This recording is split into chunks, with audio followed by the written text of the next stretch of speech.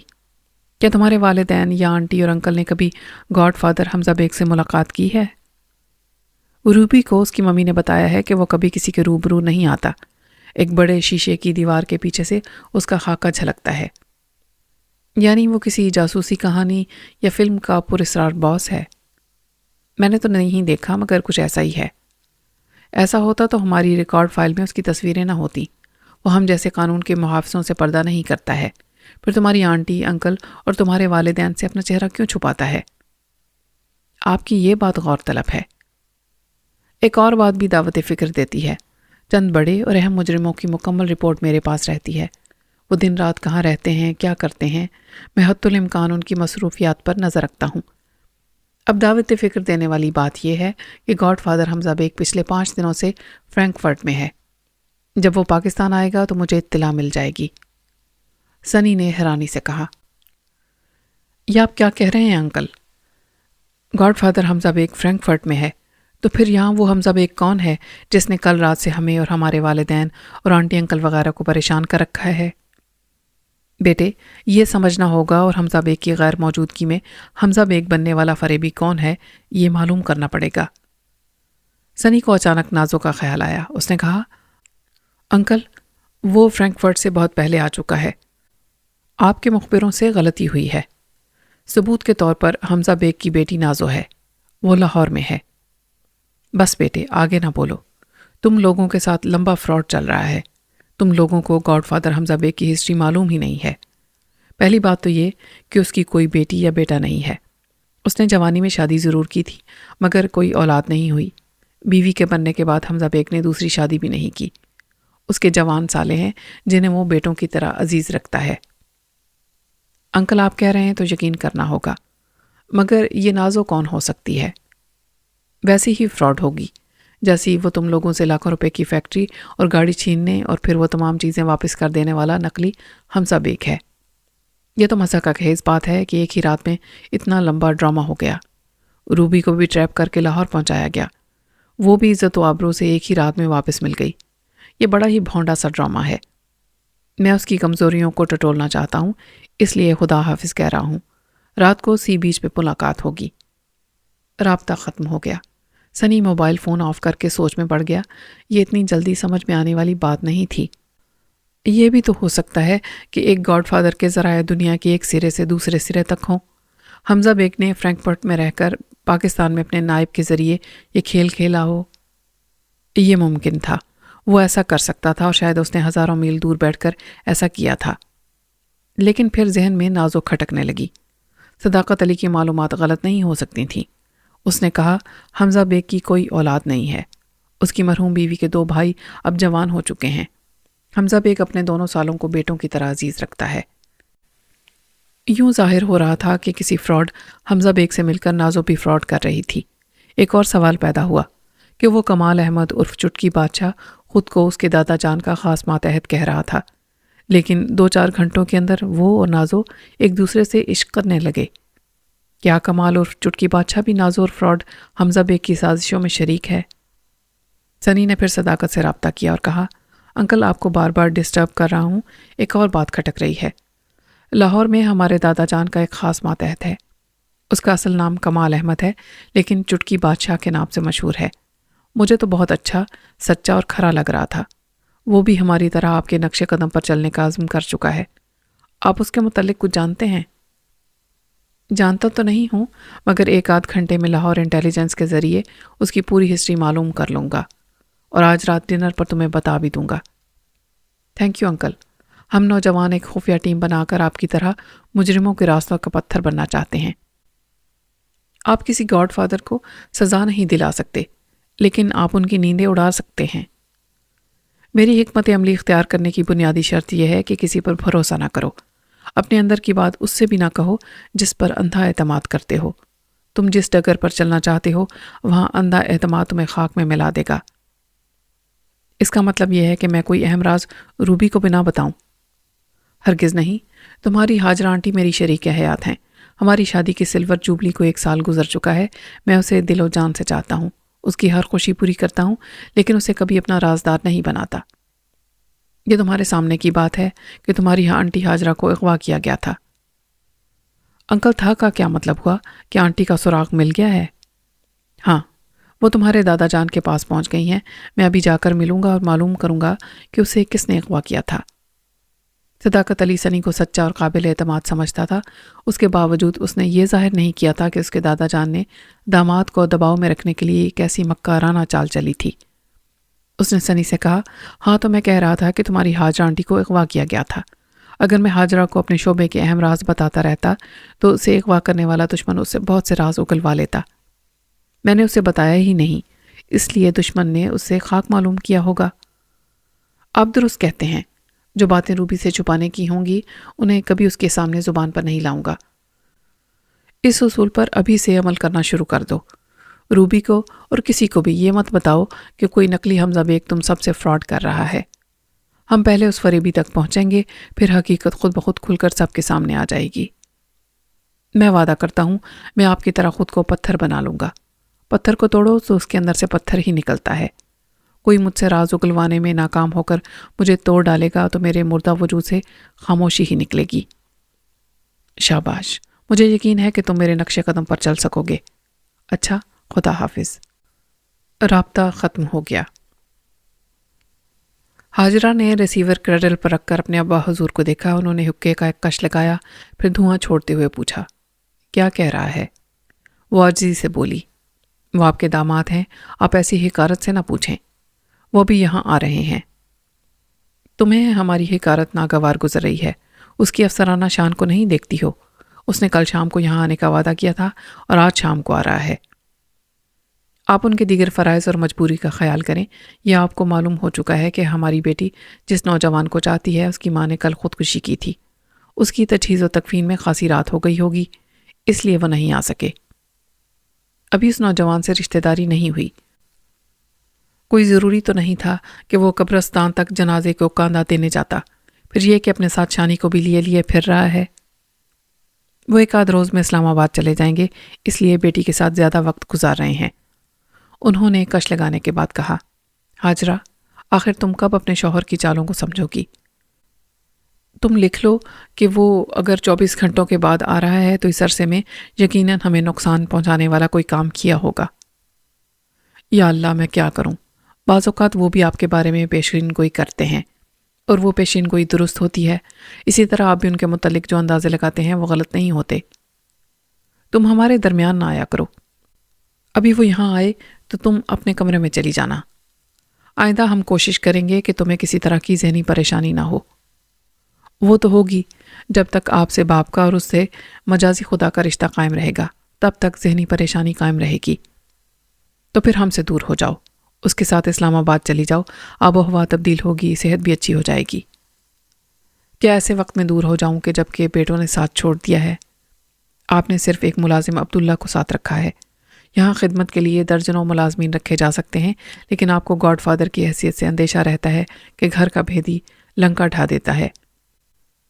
آپ صرف مجھ پر اور عبداللہ پر اعتماد کرتے ہیں، لہٰذا مجھے یہاں رہنا ہوگا. میں آپ کو چھوڑ کر نہیں جاؤں گی. انہوں نے بڑے دکھ سے بیٹی کو دیکھا. اصل دکھ بیٹوں سے ملا تھا جسے وہ دور کرنا چاہتی تھی. ان کے سینے سے ایک سرد آہ نکلی. فون کی گھنٹی بجنے لگی. حاجرہ نے ریسیور اٹھایا، پھر دوسری طرف کی باتیں سن کر بولی، ابا حضور، سیکیورٹی افسر کہہ رہے ہیں کہ وہ آ گئے ہیں. افسر سے کہو آنے دے. تم اس کا استقبال کرو، یہاں لے آؤ، پھر کچھ دیر کے لیے ذرا کچن میں مصروف ہو جانا. آپ جو کہتے ہیں میں وہی کرتی ہوں. آپ بھی وعدہ کریں کہ ان سے جھگڑا نہیں ہوگا. میں ان سے بھی کہوں گی کہ تحمل مزاجی سے کام لیں. ٹھیک ہے، ہماری طرف سے تمہیں شکایت نہیں ہوگی.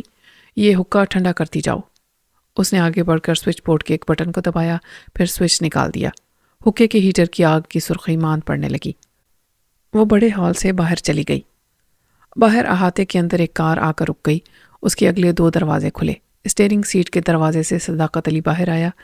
دوسرے دروازے سے شانی باہر آئی. پھر ماں کو دیکھتے ہی آ کر اس سے لپٹ گئی. صداقت نے قریب آ کر کہا، بیٹی جوان ہو گئی ہے، پھر بھی ہمارے لیے بچی ہے. تمہارے ابا حضور کو یہ احساس نہیں ہے کہ انہوں نے ایک بچی کو ماں سے اتنے دنوں تک دور رکھا؟ ہاجرہ نے کہا، ایسا ایک بار ہو گیا، بار بار نہیں ہوگا۔ ایسا تمہارے باپ کے ساتھ بھی ہو رہا ہے، ان کے بیٹے پوتی اور پوتے بچھڑ گئے ہیں۔ تم نے کچھ تو اندازہ لگایا ہوگا، اولاد کی جدائی کا ان کے پتھر دل پر اثر تو ہو رہا ہوگا۔ وہ اداسی سے بولی، ہاں میں کل سے محسوس کر رہی ہوں، وہ اگرچہ اپنے تمام معاملات میں پہلے کی طرح مصروف ہیں لیکن کچھ بجھے بجھے سے ہیں، ایک جگہ بیٹھے اپنے خالی گھر کو دیکھتے رہتے ہیں۔ پھر اس نے بیٹی کو الگ کر کے اس کے آنسو پونچھے، اسے گونگے اشاروں سے اندر چلنے کو کہا۔ پھر ہاجرہ صداقت سے بولی، آپ مجھ سے ایک وعدہ کریں گے؟ میں تمہارے کہنے سے پہلے ہی تمہارے دل کی آواز کو سن لیتا ہوں۔ میں تمہارے باپ سے اونچی آواز میں بات نہیں کروں گا۔ تمہیں یہ تسلیم کرنا چاہیے کہ اولاد کی جدائی اور بڑھاپے کے باعث وہ کچھ چڑچڑے سے ہو گئے ہیں۔ میں تمہیں بھی سمجھاتا ہوں، اگر وہ غصے میں مجھ پر برستے رہیں تو تم اپنے دل پر اثر نہ لینا۔ یہ دیکھ کر مطمئن ہوتی رہنا کہ میں داماد ہو کر ایک بیٹے کی طرح ان کے سامنے سر جھکا کر رہوں گا۔ وہ مطمئن ہو کر بولی، آپ میرا دل نہ دکھانے کے لیے میری ہر بات مان لیتے ہیں۔ آپ کی ملاقات پرسکون رہے تو میں بھی خود کو مطمئن محسوس کروں گی۔ وہ تینوں کوٹھی کے ہال کے اندر آ گئے۔ شانی اور صداقت نے پیر شاہ سلطانی کو سلام کیا۔ پھر ہاجرہ بیٹی کو لے کر کچن کی طرف چلی گئی۔ صداقت ان کے سامنے ایک صوفے پر بیٹھا تھا۔ دونوں طرف خاموشی تھی۔ وہ داماد سے نظریں پھیر کر دوسری طرف دیکھ رہے تھے۔ داماد نے کہا، اگر حقے کی طلب ہو تو میں اسے تازہ کر دوں؟ انہوں نے اس کی طرف دیکھے بغیر بڑے روب سے کہا، صداقت نے اپنی جگہ سے اٹھ کر حقے کو گرم کرنے سے پہلے سینٹر ٹیبل کے نیچے پڑے ہوئے جھاڑن سے حقے کو صاف کرتے ہوئے کہا، آپ کا حقہ بردار کام چور ہو گیا ہے، اسے صفائی کا خیال رکھنا چاہیے۔ انہیں اندر سے یہ اچھا لگ رہا تھا کہ سر پر چڑھ کر بولنے والا ابھی ایک ملازم کی طرح کام کر رہا ہے، مگر بظاہر گھور کر پوچھا، تمہارا رویہ کیوں بدل گیا ہے؟ یہ کام ملازم کرتے ہیں، تم صرف پلگ لگا کر سوئچ آن کر دو۔ بھوکے کی پوری طرح صفائی کرتے ہوئے بولا، آپ میرے خلوص پر شبہ نہ کریں، میں بھی اولاد والا ہوں، آپ کے اندر کے صدمات کو سمجھتا ہوں، اس لیے میں نے ہاجرہ کے سلسلے میں شکایت نہیں کی کہ آپ نے اسے کیوں چھپا کر رکھا تھا۔ اس کے برعکس میں نے اسے آپ کے پاس بھیج دیا تاکہ آپ اتنے بڑے گھر میں بالکل تنہا نہ رہیں۔ وہ اٹھ کر سوئچ بورڈ کے پاس آیا، پھر پلگ لگا کر ایک بٹن کو دبا دیا۔ حقے کا ہیٹر سرخ ہونے لگا۔ وہ ٹٹولتی ہوئی نظروں سے داماد کو دیکھ رہے تھے۔ ہاجرہ اور شانی چھپ کر انہیں دیکھ رہی تھیں۔ صداقت کو ابا حضور کی خدمت کرتے دیکھ کر ہاجرہ کا چہرہ خوشی سے کھل گیا تھا۔ بڑے ہال کی ایک دیوار کے ساتھ بڑا سا آئینہ فرش سے لے کر چھت تک لگا ہوا تھا۔ صداقت نے چور نظروں سے دیکھا، ہاجرہ آئینے میں ایک پردے کے پیچھے بہت مسرور دکھائی دے رہی تھی۔ پھر وہ مطمئن ہو کر پردے کے پیچھے سے چلی گئی۔ اس کے جاتے ہی صداقت نے طنزیہ انداز میں مسکرا کر کہا، بیاہتا بیٹی کو بلا کر میکے کی کسی کوٹھی میں بھی رکھا جا سکتا ہے، لیکن اس عمل کو اغوا کا نام دینا بڑی بےغیرتی ہے۔ حقے کا کش لگا رہے تھے، یک بار کی ٹھسکا لگا۔ آدھا دھواں حلق کے اندر اور آدھا باہر رہ گیا۔ وہ سوچ بھی نہیں سکتے تھے کہ ملازم کی طرح حقے کی صفائی کرنے والا اور بڑی فرما برداری دکھانے والا داماد اچانک یوں پتھر مارے گا۔ وہ کھانستے کھانستے جھک گئے۔ صوفے سے فرش پر گرنے ہی والے تھے کہ صداقت نے انہیں دونوں ہاتھوں سے تھام لیا۔ آپ اغوا کے نام پر ایک شوہر اور ایک گونگی بیٹی کو فریب دیتے رہے۔ آپ جیسے لوگ نہ گولی سے مرتے ہیں نہ گالی سے، صرف حکمت عملی سے مارے جا سکتے ہیں۔ وہ غصے سے یوں ہاتھ جھٹک رہے تھے جیسے اس کا سہارا لینے سے انکار کر رہے ہوں۔ وہ جواب میں اسے بہت کچھ کہنا چاہتے تھے، مگر مسلسل کھانسی کے جھٹکوں سے نڈھال ہو رہے تھے۔ ذرا بھی کھانسی مہلت دیتی تو ہانپنے کے انداز میں لمبی لمبی سانسیں لینے لگتے تھے۔ وہ بولا، میں جانتا ہوں گاڈ فادر حمزہ بیگ فرینکفرٹ میں ہے۔ آپ نے بیٹوں کو ٹھوکریں کھا کر واپس آنے پر مجبور کرنے کے لیے اپنے کسی کارندے کو نقلی حمزہ بیگ بنا کر ایک ہی رات میں خوب الٹ پھیر کیے ہیں۔ میں آپ کے واپس آنے والے بیٹے اور بہوؤں کو یہ فراڈ نہیں بتاؤں گا، مگر شرط یہ ہے کہ آپ ہاجرہ کے سامنے مجھ سے نہ جھگڑا کریں گے اور نہ کسی طرح کی مخالفت۔ وہ شاید کچھ اور بھی کہتا، لیکن ہاجرہ ایک گلاس میں پانی لیے تیزی سے آ رہی تھی۔ اس کے پیچھے شانی بھی تھی۔ ہاجرہ نے باپ کے ہونٹوں سے گلاس لگا کر کہا، 2 گھونٹ پی لیں، شاید کھانسی رک جائے۔ یہ اچانک کھانسی کا دورہ کیسے پڑ گیا؟ صداقت نے کہا، یہ کش لگا رہے تھے، ایسے ہی وقت ایک دم سے جیسے ٹھسکا لگا۔ انہوں نے ٹھہر ٹھہر کر ہانپتے ہوئے 2-4 گھونٹ لیے۔ صداقت نے کہا، انہیں بیٹوں نے یاد کیا ہوگا۔ بزرگ کہتے ہیں کہ جب کوئی اپنا یاد کرتا ہے تو کھاتے پیتے وقت ٹھسکا لگتا ہے۔ کھانسی کا زور ٹوٹ گیا تھا۔ وہ ایک آدھ بار کھانستے پھر لمبی لمبی سانسیں لینے لگتے۔ حاجرہ اور صداقت انہیں سہارا دے کر صوفے پر بٹھا رہے تھے۔ صداقت نے کہا، یہاں صرف تمباکو ہے، وہ چاندی کا تھال کہاں ہے جس میں خشک میوے اور تازہ پھل رکھے رہتے تھے؟ انہیں ابھی انگور اور بادام وغیرہ کھانا چاہیے۔ حاجرہ نے کہا، میں اتنا بڑا تھال نہیں لا سکتی تھی، اس لیے صرف تمباکو لے کر آئی، ابھی جا کر پھل اور میوے لاتی ہوں۔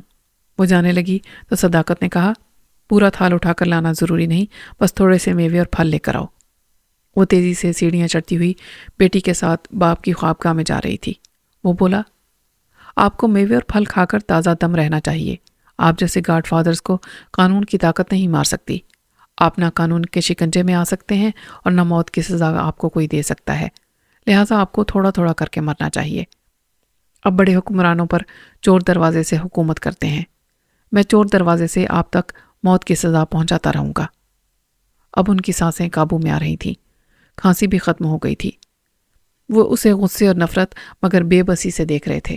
پھر انہوں نے دھیمی آواز میں پوچھا، تمہارے پاس کیا ثبوت ہے کہ ہم نے اپنے کسی کارندے کو گاڈ فادر بنا کر اپنے بیٹوں کو ٹھوکریں کھانے پھر توبہ کر کے یہاں واپس آنے کا فراڈ کیا ہے؟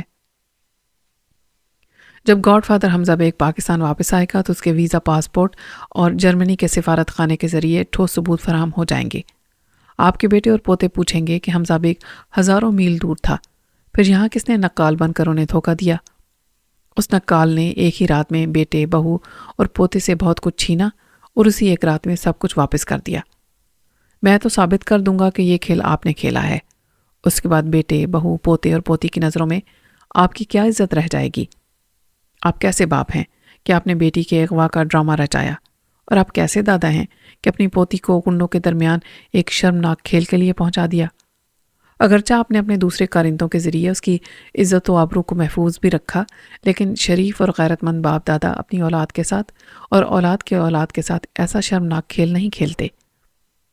انہوں نے سر اٹھا کر اوپر دیکھا۔ حاجرہ اور شانی چاندی کے بڑے سے تھال کو دو طرف سے پکڑ کر لا رہی تھیں۔ وہ آہستگی سے بولے، ہمیں تمہاری شرط منظور ہے، ہم وعدہ کرتے ہیں کہ حاجرہ کی موجودگی میں تم سے کسی بات پر جھگڑا نہیں کریں گے، لیکن تم کسی کو فراڈ حمزہ بیگ کے بارے میں کچھ بھی نہیں بتاؤ گے۔